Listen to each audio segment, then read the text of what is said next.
Good morning, everybody. I'm Dr. J.L.A. Jayapura, working as a professor in the Department of CSC, Naturopathy Medical College, Mysore. Today I am going to present a topic from drug development using mean stack. What is this mean stack? It is one of the full stack technologies. What is meant by full stack technology or full stack developer? A person who can work with both front end, back end, and also database, then he is called as a full stack developer. Mean stack technologies is one of the full stack development.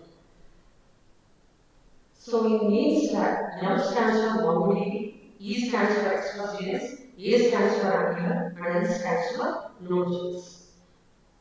MongoDB is for the purpose of database, Node.js and Express.js is for the purpose of developing backend, and Angular is for the purpose of developing frontend. All these technologies are basically dependent on JavaScript. In olden days, JavaScript is for the development of only front-end part. It is client-side scripting language.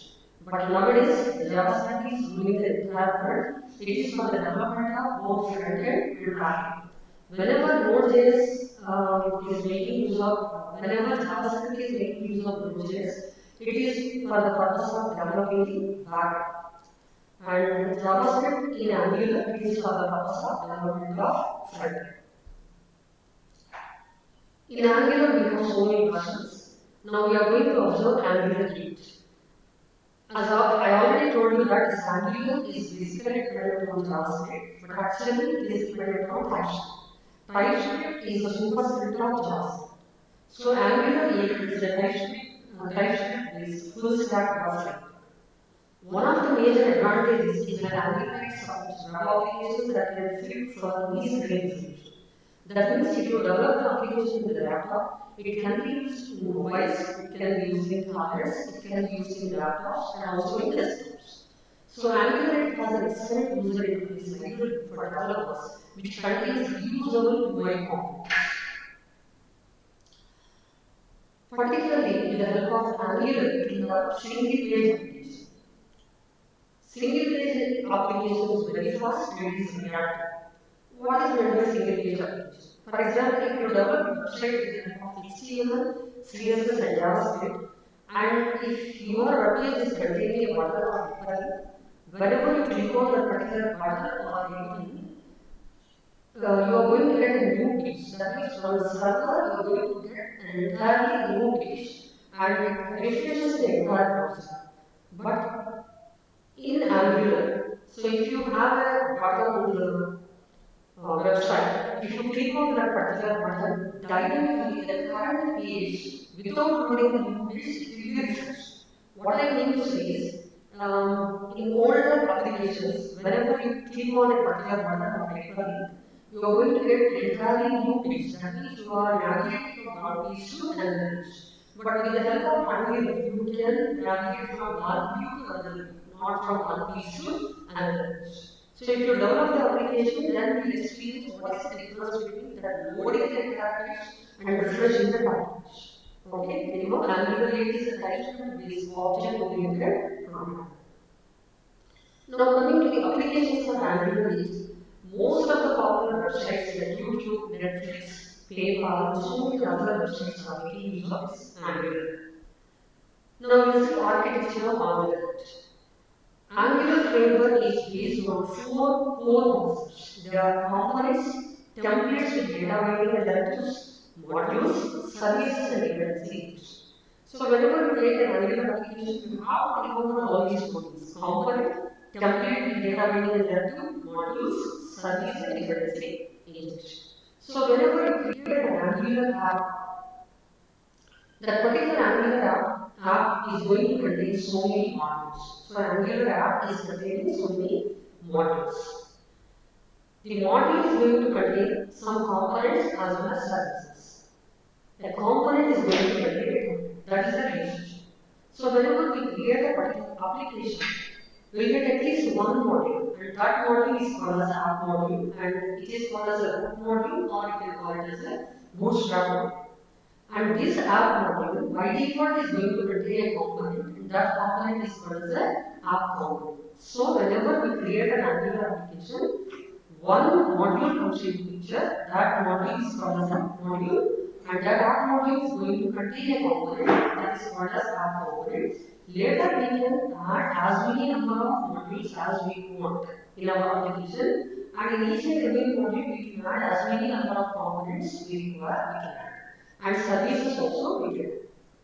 So we will see one by one what is component, what is template and all. Now coming to the component, it is the basic building block of any other application. Okay, each and every component takes care of one part of the screen. Every component consists of four different files. One is .ts file, and the second one is .html. Third one is spec.ts file, and the next one is CSS. Among these four files, the most important file is app.component.ts, particularly whenever we speak about the app component. .ts stands for TypeScript file. Within this, we will write the entire logic. And then coming to app.component.html, this is a template file. Whenever we want to display some information from component to screen, that means on the web server or browser, then we have to make use of template file that is called as app.component.html. And this spec.ts file is used for the purpose of unit testing. And coming to CSS file, if you want to display your screen in the most stylish way, to the app.component.html, we are going to add app.component.css. So whenever you create a component, directly you are going to get four files. One is TypeScript file, this is the main file for the component. And if you want to display the information related to this TypeScript file in the web browser, then you require the .html file that is called as template. If you want to do unit testing, you require spec.ts. If you want to display your web page in more stylishly, you require .css. That is about the component. Now, we can, a component can communicate with another component. Now, if you observe this particular diagram, you have a component. The information present in the component is a header of the browser and of the template file, that is .html. And in order to display it in a more stylish way, it is making use of stylish. And then, if you want to make use of another component, that is possible with the level of directives. So, in this way, we can communicate from one component to another component. Now, coming to the templates with data binding. Actually, what is the template? Template looks like HTML. Template just looks like HTML, but it is a superscript of HTML. Why I am calling it as superscript? Because we are making use of data binding concepts and directives in the normal HTML file. Now, what is the purpose of making use of data binding? Data binding is for the purpose of transferring the data from the .ts file to .html or vice versa.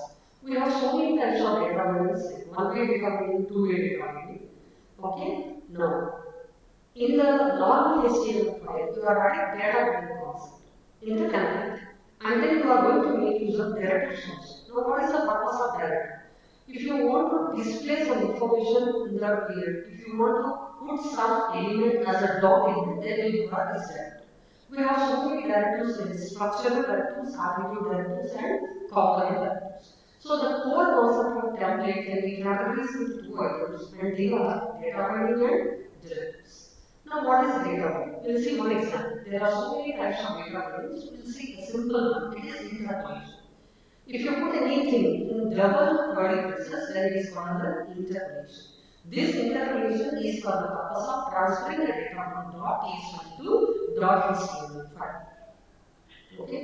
Now this criteria is nothing but a property which is present in app.component.ts, and if you want to display the content of the browser window, then you have to make use of your interpolation, that is property in double curly braces.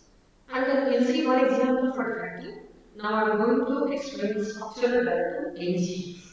So it is like our if statement in C program or in Java program.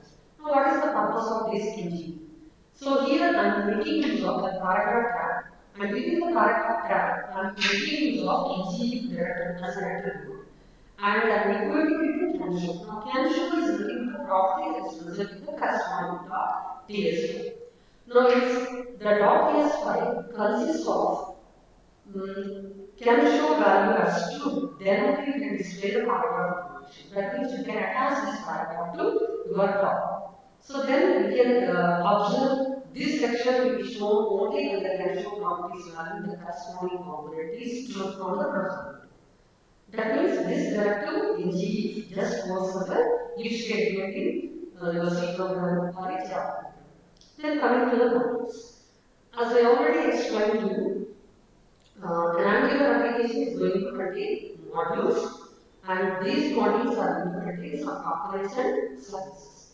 Now, Angular module is basically a collection of components and services. We can have any number of components in the Angular application, Angular module, and any number of modules in the Angular application. But among the modules, app module is called as a root module, and it is called as a bootstrap module, and it is a startup module.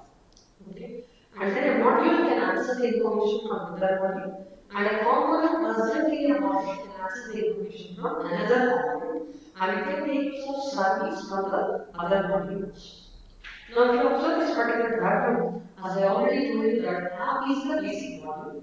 So the first module will take it as a basic module. Then it is called the bootstrap module, and it is making use of root component. What is that root component? It is nothing but app. That component can make use of the other components and services present in that particular module. Not only that, it can make use of any module's component or service. That's all about modules. Now, the last and final core concept of Angular architecture is services and dependency injection. This service is also most important for us. Service is a plain type class providing a very specific function. Okay, services will do a single task to do it. The main purpose of the service is very particular.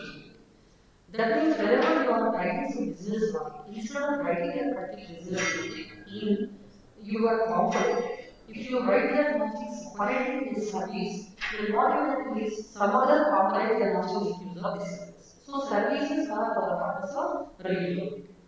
So services enables the developer to organize the business logic of the application, and it is for the purpose of reusability. Now, what is this dependency injection? If I want to make use of service, I have to inject this particular service into a component. So dependency injection is used to properly initialize the service in the component so that the component can access the services as and when necessary without any setup. So this is about the architecture of Angular. So basically the architecture of Angular is dependent on four major concepts. One is component, the second one is template, the data binding directive, third one is module, the last and final one is services and dependency injection. Thank you.